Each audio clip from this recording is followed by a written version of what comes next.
throw in also into the basket, what about these other problems that we have in computer science? Are they connected to QPV, quantum position verification? And moreover, does the ADS-CFT correspondence says something about these other primitives? And it turns out they are actually intimately connected. And this is sort of the classical part that I want to show. So this is this conditional disclosure of secrets. And it's the following game. So again, we shift to yet another setting where we have again Alice and Bob. And we have Alice has an input X, Bob has an input Y, plus a secret bit S. So S is a secret bit, 0, 1. And they, there's a referee who actually knows both X and Y. By the way, Alice doesn't know Y, and Bob doesn't know X. And they're also not allowed to talk to each other, but they do have shared random bits. And there is a function, just as before, a Boolean function.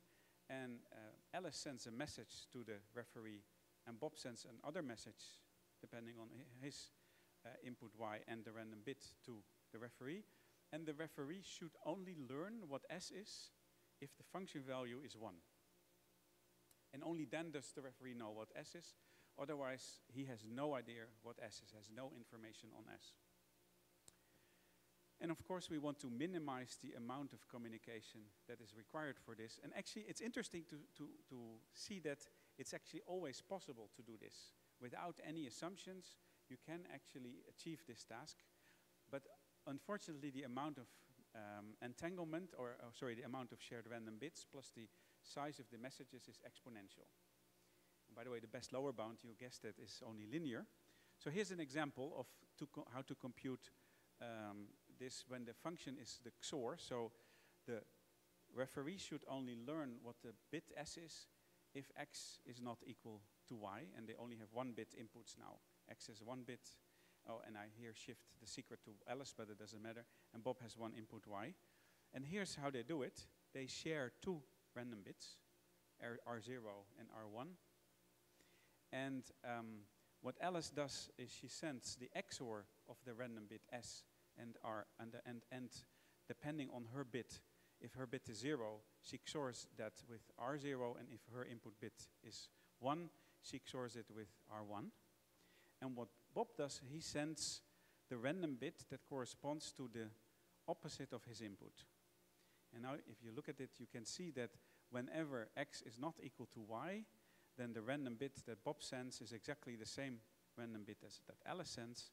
And then the referee learns both Rx and can then figure out what S is, because he XORs this Rx with S. Because Bob has sent Rx then. So this is a simple protocol, and in general, we have always a construction that works, but it requires exponential memory, exponential bits. So here's what we did. We came up, oh, by the way, and there are very good almost sub-exponential. 2 to the square root of n is the best upper bound. So I lied. We have a little bit better than exponential upper bound. But we only have linear lower bounds. And so what we did was we connected this with this F routing, and we looked at this quantum versions of conditional disclosure of secrets, where the inputs are still classical, but they can share entanglement, and they can send quantum messages, and the secret is also a secret, is a quantum bit. And we show that this conditional disclosure of secrets implies and is a quantum version of conditional disclosure of secrets, and the quantum version of this paradigm is exactly equal to our F routing attack. So that's actually quite interesting, right? So it connects up perfectly with a quantum primitive, with a classical primitive that has been studied already for many years. So they sort of ran into the same wall. Let me say a little bit about how this works. The idea is that given such a protocol that works, we show that given a conditional disclosure of quantum secrets protocol, we can change it into a F routing protocol. And here's how it works. First, we purify the protocol. So this is a general trick that always works. So there is the purified state, then so what happens is that instead of sending it to the referee, we need to have an F routing protocol. And so what happens is that Bob keeps his MY register and sends the rest to Alice. So that's the message he sends to Alice in F routing. And what Alice does is she sends this MX register to Bob, and she keeps the rest. So this is the F routing attack that we were looking at. And now you can see that Bob actually has row X and row Y from the conditional disclosure of quantum secrets. So from if f of x is 1, then he learns what the secret S is, which is the bit that was F routed, so the unknown qubit.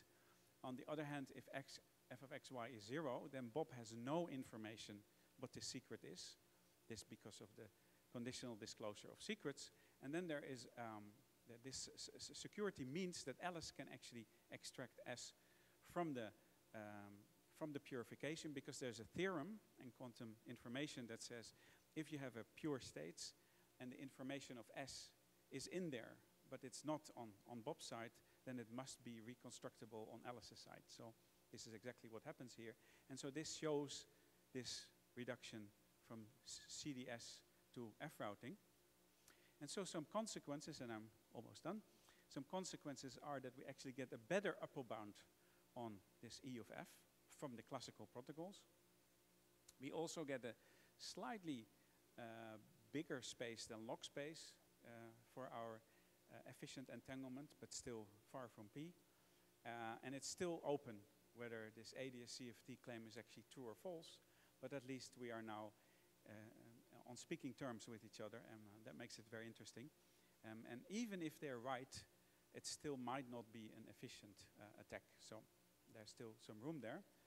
So finishing up, so we have a bunch of other connections with these classical primitives that you can see here in this picture. And somehow an interesting thing that comes out was that we had this first inversion where we had an honest protocol for position verification, and then we looked at the attack, and we started to get into the mind of this attack. So that's the first invention. And now we have a second inversion that actually a good attack means that we have an efficient secret of conditional disclosure of secrets protocol. And so one of the two things now is, or maybe both, but at least one of the two is true. Either we get a secure QPV protocol, in which case we're happy, or if that isn't true, we will get actually a very efficient QCDS protocol. So something else nice happens. So this is sort of where things stand now. And this is the summary. So I think quantum position verification is super interesting. It's somehow not possible classical, but quantumly there seems to be quite some avenues to go. It really ties in with a lot of deep questions in other fields like complexity theory, in cryptography, and also in ADF-CFT correspondence. There's a correspondence with us as well. But many open problems remain, and I haven't even touched upon the stream where it tries to design actual implementations of these protocols. That's what I wanted to say. Okay.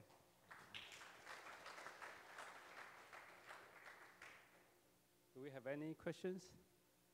Okay, go ahead. Harry, so if I understand correctly, what you were saying is that if we have ADS-CFT, then it will imply that you could have a secure QPV protocol. Is that correct? So if we have ADS-CFT, then if that's correct, yeah, then I think what it implies is that we get an efficient quantum conditional disclosure, quantum disclosure sequence, and our QPV protocol, at least this F routing, is broken. Okay. So what about the converse? So if it's impossible to have QPV, does that imply that you have ADS-CFT correspondence? So I think that if our QPV protocol is secure, yeah, which means that that would mean actually trouble for the ADS-CFT people. So that would mean that they have to revise their correspondence. Okay. So that makes it super interesting. That would say something about graphity, I guess. Okay, cool. Thanks. Yeah. But there's a lot of connections between quantum complexity theory and this string theory business. For example, Leonard Susskind has been working on this for quite some time, and Patrick Hayes